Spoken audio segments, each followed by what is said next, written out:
مرنے سے پہلے اے مسلمان کر لے اس پہ غور، کتابوں کا خدا اور ہے، بابوں کا خدا اور۔ میرے بھائیو، یہ جو ہم نے بڑا سافٹ سا سلوگن دیا ہے جس کے اندر قیامت چھپی ہوئی ہے، اس میں قطعاً یہ مقصد نہیں ہے کہ ہمارے جو آباء و اجداد تھے وہ کسی اور خدا کی پوجا کرتے تھے اور ہم کسی اور خدا کی کرتے ہیں۔ اس میں میسج یہ ہے کہ ہمارے آباء و اجداد نے، ہمارے بزرگوں نے اکثر اوقات ہمیں اس رب کا تعارف کروایا جس رب کی کوالٹیز ان چیزوں سے بالکل مختلف تھیں جو علم وحی کے ذریعے اللہ نے اپنے محبوب امام کائنات سید الاولین والآخرین شفیع المذنبین رحمت للعالمین سیدنا و مولانا امام اعظم محمد رسول اللہ صلی اللہ علیہ وآلہ وسلم کے ذریعے، کتاب اللہ اور سنت کے ذریعے ہمیں اپنا تعارف کروایا۔ یہ بالکل الگ ہے، ورنہ خدا تو سب کا ایک ہے۔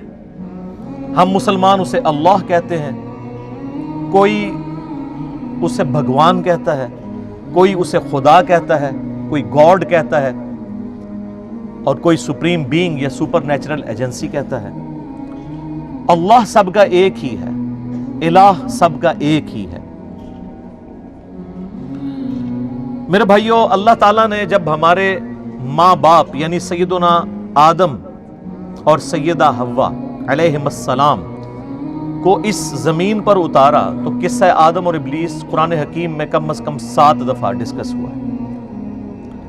سٹارٹ ہی میں سورۃ البقرہ میں اللہ تعالیٰ نے جب قصہ آدم اور ابلیس کا ذکر کیا تو آیت نمبر 38 میں آتا ہے قُلْ اهْبِطُوا مِنْهَا جَمِيعًا فَإِمَّا يَأْتِيَنَّكُم مِّنِّي هُدًى فَمَن تَبِعَ هُدَايَ فَلَا خَوْفٌ عَلَيْهِمْ وَلَا هُمْ يَحْزَنُونَ وَالَّذِينَ كَفَرُوا وَكَذَّبُوا بِآيَاتِنَا أُولَئِكَ أَصْحَابُ النَّارِ هُمْ فِيهَا خَالِدُونَ کہ ہم نے کہا کہ اے آدم اور اس کی اولاد، تم سب کے سب زمین پر اتر جاؤ، اب انتظار کرنا جب کبھی بھی کوئی ہدایت کی بات تم تک پہنچے میری طرف سے، یعنی انبیاء کی وحی کے ذریعے، تو جو اس کی پیروی کرے گا اسے قیامت والے دن نہ کوئی خوف ہوگا نہ کوئی غم، اور جو میری آیات کا انکار کریں گے، اسے جھٹلائیں گے، وہی ہوں گے اہل نار، اہل جہنم، ہمیشہ ہمیش اس میں رہیں گے۔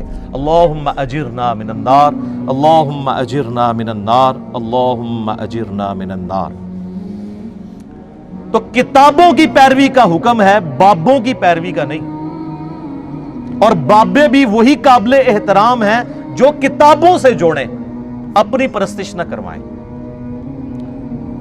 سورہ بنی اسرائیل میں آپ کو پتا ہے 10 کمانڈمنٹس آئی ہیں، اور اس میں بھی 9th کمانڈ جو سورہ بنی اسرائیل کی آیت نمبر 36 ہے، وَلَا تَقْفُ مَا لَيْسَ لَكَ بِهِ عِلْمٌ إِنَّ السَّمْعَ وَالْبَصَرَ وَالْفُؤَادَ كُلُّ أُولَئِكَ كَانَ عَنْهُ مَسْئُولًا۔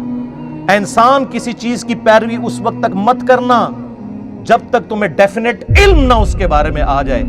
بے شک کان، آنکھیں اور عقل اس کے بارے میں پوچھا جائے گا کہ تمہیں یہ 3 انسٹرومنٹس دیے تھے، تم نے ان کو استعمال کر کے حق بات تک پہنچنے کی کوشش کیوں نہیں کی؟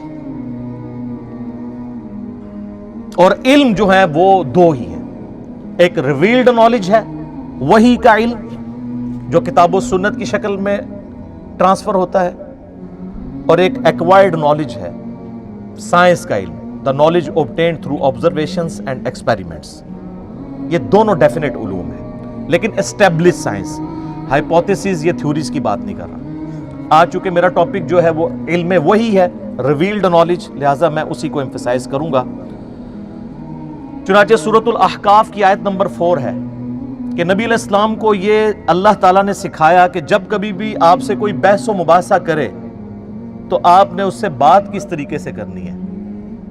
ایتونی بکتاب من قبل ھذا او اثارۃ من علم ان کنتم صادقین۔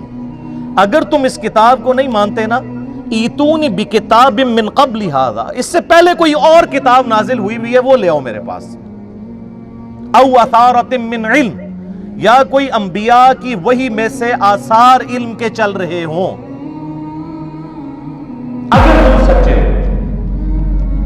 تو ہمیں قرآن کیا کہتا ہے کہ بات کرنی ہے تو کتابوں سے اور انبیاء کے آثار یعنی سنت سے. تو سر پھر میں کیوں نہ کہوں مرنے سے پہلے اے مسلمان کر لے اس پہ غور. کتابوں کا خدا اور ہے، بابوں کا خدا اور. اللہ تو ہمیں کہہ رہا ہے علمی کتابی بنو. ایتونی بکتاب من قبل ھذا او اثارۃ من علم. تو سر اسی لیے تو ہم نے عرض کیا ہے کیا کہ نہ میں وہابی نہ میں بابی، میں ہوں مسلم علمی کتابی. علمی کتابی یہ اسی آیت کی تو ٹرانسلیشن ہے. نہ ہم سو کالڈ وہابی ہیں، کوئی علمی بات کرے اسے اپنے زوم میں گالی دے دیں وہابی ہونے کی، اور نہ ہم بابوں کا دفاع کرنے والے بابی ہیں، ہم علمی کتابی مسلم ہیں. یہ اسی آیت کی ٹرانسلیشن کی ہے، بڑے پرفیکٹ انداز میں ایک میسج امت تک پہنچانے کی کوشش کی ہے.